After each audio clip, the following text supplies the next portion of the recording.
we spoke about Thunderbirds. Now, Thunderbirds, perhaps my first real introduction to Gerry Anderson programmes. And what was so noticeable about Thunderbirds, I mean, it was gadgets galore. From the, radios that people had, weapons that people had, which they very rarely used, but they did have them, and so on. And I mean, the mole, which dug holes in the ground, and things that we used to help the fire flash land, those weird platforms that with the wheels on that went underneath the fire flash to make it land, and so on, to make it comparatively safely land. So gadgetry was synonymous with Thunderbirds.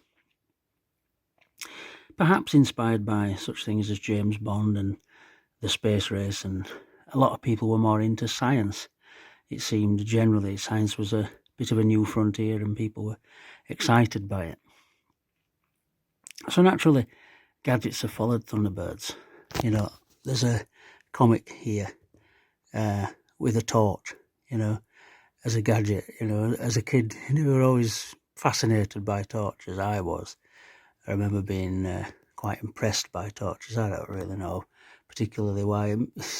Simply, it's like magpies being attracted to colourful things.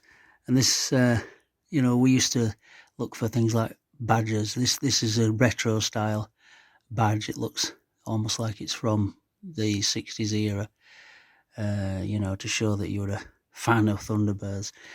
This is another torch with attachments that make it so that it shines the words International Rescue and so on a wall surface and what have you.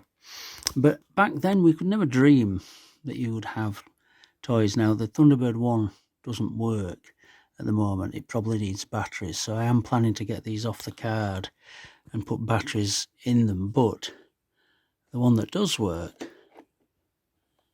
Parker, we're going for a ride. That's, I believe, Sylvia Anderson's own voice. Could be wrong. All right, Jeff, FAB. Jeff Tracy, the leader of the Thunderbirds family, if you like. Yes, milady.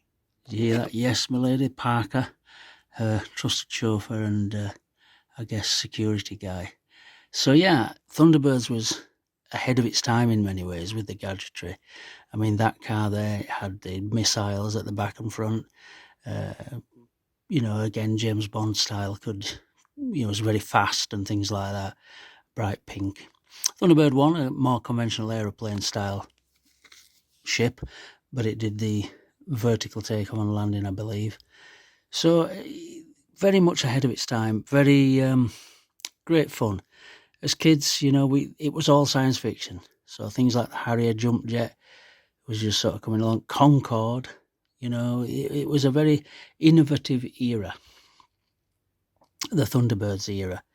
And so therefore we found all this kind of thing new and exciting. And the fact that it was on colour, broadcasting colour, so all the vibrancy of the ships and the equipment was an added bonus.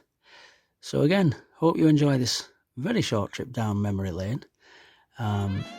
We treasure these programmes, I know we all do. So yet another television treasure.